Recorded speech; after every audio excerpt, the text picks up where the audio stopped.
Hi everyone, I'm Alicia Tu from A Music Blog Yeah, and I'd like to welcome you to our interview with Ron Pope. How are you doing today? I'm good. Thanks for having me. Yeah, it's our pleasure. So the last time we spoke was actually last August when Lick My Wounds came out, and since then you pretty much kicked the year off by releasing your new album, Calling Off the Dog. So I just want to start off by talking about the record. What was the experience like recording it? It was really exciting. We decided to really kind of make a big left turn and experiment with a lot of new sounds and a lot of new kind of compositional techniques. There's a lot more kind of adventurous songs. I don't know. We just decided to branch out, and I wanted to challenge myself as a writer and as a producer. So it was really exciting to make, and I'm excited that it's out now and people can finally hear it. What were your biggest influences or inspirations on the record? Well, in terms of the production, I leaned pretty heavily on some things that Kanye has done. I think like he's kind of in a very interesting kind of next level place where he's making really interesting music, but it's incredibly relevant in pop culture. It's like making big pop records that are cool and interesting. So some of that, and there's all sorts of things. Like in this record, you'll hear like big orchestral arrangements and choirs, and then kind of like anthemic rock moments and a lot of things all kind of blended together to kind of create this unique sonic palette that we were hoping to be able to paint the picture with. All right. And as far as the title goes, what exactly inspired the title Calling Off the Dogs? Well, Calling Off the Dogs is a line in the song Silver Spoon. And, I had a bunch of them. I kind of made a big list of things that were possible titles for the record.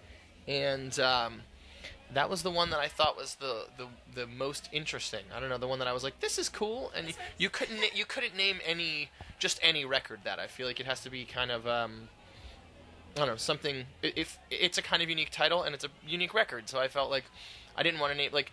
There's a song in there called Signs. You could call any record Signs. So I figured I didn't want to go with one of the kind of easy ones because it's not the easiest record to digest.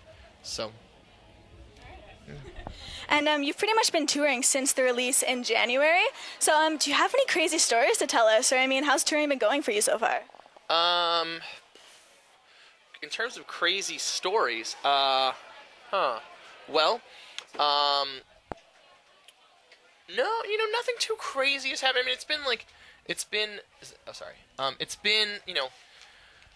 We've been on the road a lot. We started the year, we went out, and we've been on the road kind of constantly. So I think it's crazy that we're all still alive. I feel like, none of us have gotten too sick. Nothing too bad is happening. We're getting up. The craziest thing is that we're showing up, and every night there's people at the shows. It's, we used to go on tour and like 4 people would come out sometimes. And all these shows have been great, whether it's in Europe or in America or up here in Canada. Everywhere has been great. People have come and they're excited about the new record and the old records. It's kind of unbelievable. So. Well, as far as playing to bigger crowds go, you actually recently just announced a couple of new festival dates. So I was just wanted to ask, do you prefer playing the more bigger festival sites or smaller intimate venues like the one in Toronto tonight? Every night I'm having a great time. It's the reason that we're willing to do all the traveling and everything else that goes along with getting to these shows is so that we can play the shows. So whether we're at a festival and there's 10,000 people, or we're in a venue and there's 1,000 people, or there's 300 people, or there's whatever it is, I'm just excited that people care. People came and they stood outside in the cold and they wanted to come see the show. So. Every night, I want to play the show. It doesn't matter where we are. All right. And, just moving on to some of the less serious questions. We were speaking about festivals there. So if you could curate your own festival lineup, where would it be and who would be part of it?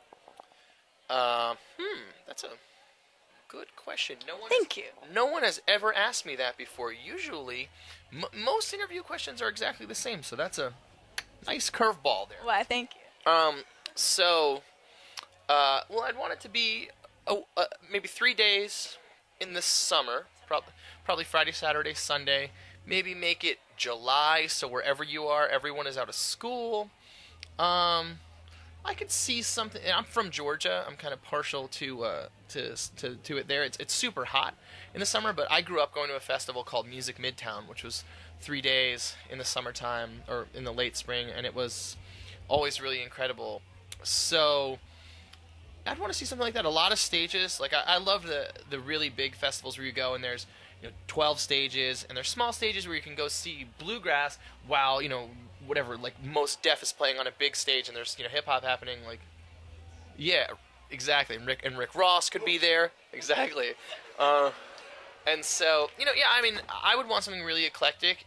Yeah, I really like Rick Ross, so probably have him play one night. Maybe Kanye, maybe the Black Keys. Everybody loves them at a festival site. We saw Green Day actually at a festival we played on in Sweden last year, I think it was, and I hadn't really thought about them in a while, and I liked them when I was a kid, and they're just like still killing it. People love them, so I'd want something like stuff like that people can really respond to and have a great time. Can Tom Petty come? Can I have Tom Petty? Yes, we'll allow you to have Tom Petty. I'll take Tom Petty. So it'd be, I think like it'd be cool to have like a wide variety of things. Cool young bands and hip hop and big old bands and all kinds of cool stuff, and good food. Because sometimes you go to these festivals and the food is miserable. You got to eat a hot dog every time you're hungry. That's not for me. I don't want to have hot dogs. What would you have? Well, I'd have one hot dog, first of all. I don't want to say I'm not going to have any hot dogs. I have some hot dogs. You got to have good barbecue. I think that, there should always be smokers going. I think that's a given. Pizza is delightful. It's challenging to keep pizza good because you can't make pizza in the middle of a field. You need a pizza oven. Those are things I would enjoy. I think chickens can we like the Renaissance fair with the turkey legs, the giant turkey legs. Giant turkey, like as soon as a band comes on, everyone just holds them up and yeah. Definitely. So now we've got a plan. Okay, awesome. Mm-hmm. So something I wanted to bring up as well is I was on your Facebook page, and under interests you have reading, writing, guitar, TV shows with jail place settings. So I just wanted to say, what would you say is your favorite pastime or hobby? Because the list pretty much went on and on.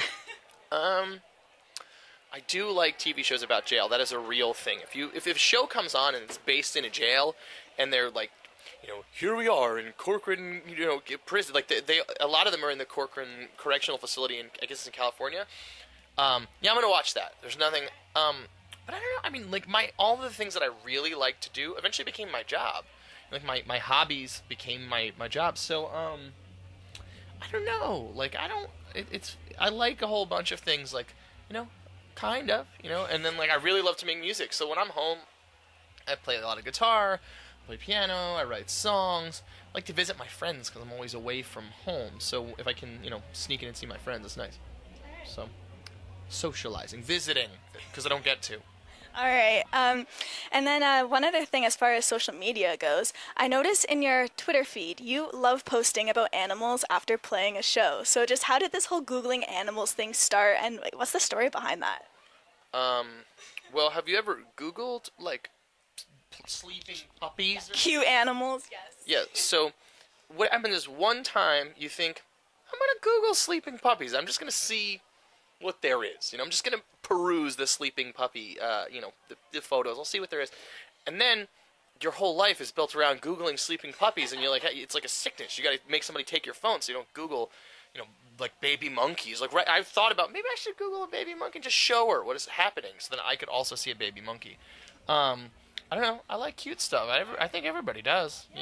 Even tough guys that ride motorcycles, they're like, you know what I like? Puppies. Everybody likes puppies. You can't fight with a puppy. You can't be angry at a puppy. So that's how that started. I just like to do that. Okay. Well, you are about to hit the stage here in Toronto tonight, and I just want to say thanks for speaking with us. And tomorrow morning, can we expect to see any cute animals on your Twitter feed? You never know what you might end up with me. So thank you very much, and enjoy the show. Yeah, we definitely will. Once again, I'm Alicia Tu from A Music Blog, and this was our interview with Ron Pope. Thank you once again.